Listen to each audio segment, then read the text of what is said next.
Assalamualaikum warahmatullahi wabarakatuh. Nama saya Namira Pramita Putri dari kelompok 8, yaitu kelompok kenakalan remaja.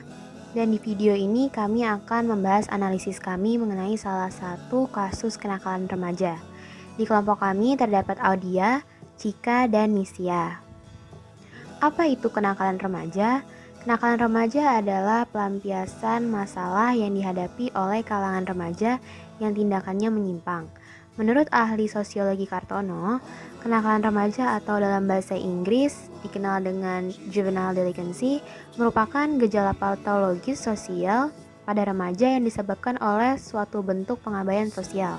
Akibatnya, mereka mengembangkan suatu perilaku yang menyimpang.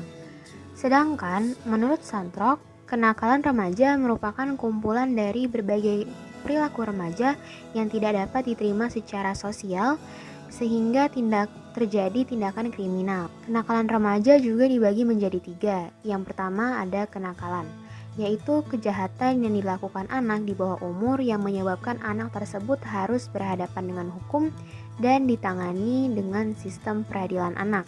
Yang kedua ada perilaku kriminal, yaitu kejahatan yang ditangani oleh peradilan pidana.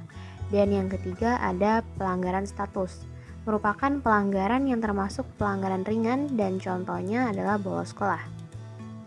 Terdapat 2 jenis kenakalan yang muncul pada remaja. Salah satunya adalah kenakalan berulang, yang mana dimulai dengan menyinggung atau menunjukkan perilaku antisosial agresif pada masa remaja atau bahkan sejak anak-anak dan berlanjut hingga dewasa. Contoh kasus kenakalan remaja yaitu tawuran. Seperti yang terdapat di berita ini yaitu terdapat tawuran yang dipicu aksi saling tantang di Instagram, di mana nyawa pemuda di Jakarta Selatan melayang. Pada berita ini polisi menangkap 2 dari 13 pelaku pengeroyokan yang mengakibatkan seorang pemuda berinisial HS meninggal.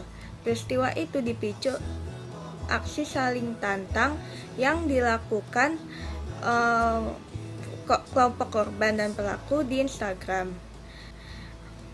Dari berita tersebut terdapat beberapa faktor penyebab. Faktor penyebab yang mengakibatkan terjadinya tawuran tersebut diantaranya keinginan untuk menunjukkan siapa yang lebih hebat. Dari sini kita bisa mengetahui jika rasa saling ingin menunjukkan bahwa dia yang paling hebat itu merupakan salah satu faktor utama yang pada akibatnya ia tidak memikirkan bagaimana dampaknya dan efeknya. Selanjutnya yaitu agar kelompok tersebut dicap solid.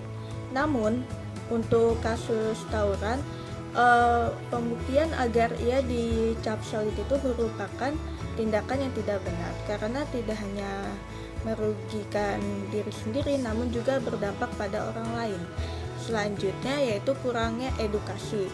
Kurangnya edukasi juga merupakan salah satu penyebab karena kurangnya pengetahuan akan dampak jangka panjang terhadap tawuran serta dampak negatifnya. Yang terakhir adalah lingkungan sosial yang buruk. Lingkungan sosial yang buruk juga akan mempengaruhi perilaku dari entah itu dari pihak korban ataupun dari pihak pelakunya. Dalam masa remaja adalah masa di mana seseorang sedang berada dalam pencarian jati dirinya, ingin mengenal siapa dirinya sebenarnya. Seorang manusia dikatakan remaja jika sudah menginjak 17 tahun. Dan di usia ini, seorang manusia mengalami masa yang dinamakan masa pubertas. Saat pubertas, biasanya manusia ingin mencoba segala sesuatu yang baru dalam hidupnya. Muncul berbagai macam gejolak emosi dan banyak timbul masalah bagi keluarga dan lingkungan sekitarnya. Jadi sudah jelas jika tidak hanya faktor-faktor yang disebutkan di atas, namun faktor dalam diri sendiri seperti masa pubertas yang dimana mereka saling ingin tahu juga menimbulkan dampak yang negatif. Selanjutnya ada penyebab dari kenakalan remaja. Perilaku kenakalan remaja bisa disebabkan oleh faktor dari remaja itu sendiri atau faktor internal maupun faktor dari luar atau faktor eksternal. Faktor internal diantaranya yang pertama itu ada krisis identitas. Perubahan biologis dan sosiologis pada diri remaja memungkinkan terjadinya dua bentuk integrasi. Pertama, terbentuknya perasaan akan konsistensi dalam kehidupannya. Yang kedua, tercapainya identitas peran. Kenakalan remaja terjadi karena remaja gagal mencapai masa integrasi. Yang kedua, ada kontrol diri yang lemah. Remaja yang tidak bisa mempelajari dan membedakan tingkah laku yang dapat diterima dengan yang tidak dapat diterima akan terseret pada perilaku yang nakal. Begitupun bagi mereka yang telah mengetahui perbedaan dua tingkah laku tersebut, namun tidak bisa mengembangkan kontrol diri untuk bertingkah laku sesuai pengetahuannya. Kemudian ada faktor eksternal. Faktor eksternal dapat disebabkan oleh keluarga dan perceraian orang tua. Tidak adanya komunikasi antara anggota keluarga atau perselisihan antara anggota keluarga bisa memicu perilaku negatif pada remaja. Pendidikan yang salah di keluarga pun, seperti terlalu memanjakan anak, tidak memberikan pendidikan agama, atau penolakan terhadap eksistensi anak bisa menjadi penyebab terjadinya kenakalan remaja. Kemudian, teman sebaya yang kurang baik dan komunitas atau lingkungan tempat tinggal yang kurang baik dapat menyebabkan faktor kenakalan remaja. Sedangkan, menurut Kumper dan Alvarado, faktor penyebab kenakalan remaja antara lain kurangnya sosialisasi dari orang tua ke anak mengenai nilai-nilai moral dan sosial. Contohnya, perilaku yang ditampilkan orang tua di rumah terhadap perilaku dan nilai-nilai antisosial. Kurangnya pengawasan terhadap anak baik aktivitas pertemanan di sekolah ataupun di luar sekolah dan lain-lain.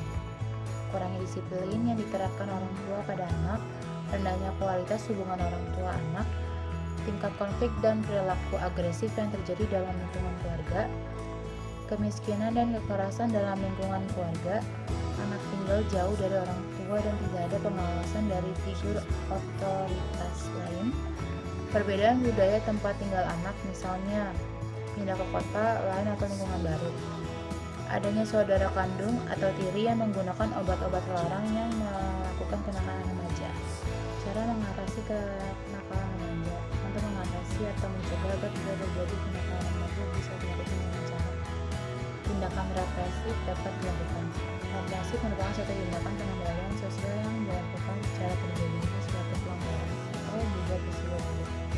Tindakan ini dapat dilakukan dengan melakukan pembinaan pengendalian keluarga masing-masing, punya kasih sayang dan perhatian dari orang tua dalam hal apapun. Karena dengan adanya rasa kasih sayang dari orang tua, maka anak akan merasakan diperhatikan dan bimbing dengan kasih sayang. Itu pula akan mudah mengontrol remaja jika ia melakukan kenakalan. Pengawasan yang perlu dan intensif terhadap media komunikasi seperti TV, internet, radio, handphone, dan lain-lain. Perlunya bimbingan kepribadian di sekolah, karena di sanalah tempat anak lebih banyak menghabiskan waktu selain di rumah. Perlunya pembelajaran agama yang dilakukan sejak dini seperti beribadah dan mengunjungi tempat ibadah sesuai dengan iman dan kepercayaannya. Dari kelompok kami, mohon maaf bila ada kesalahan. Wassalamualaikum warahmatullahi wabarakatuh.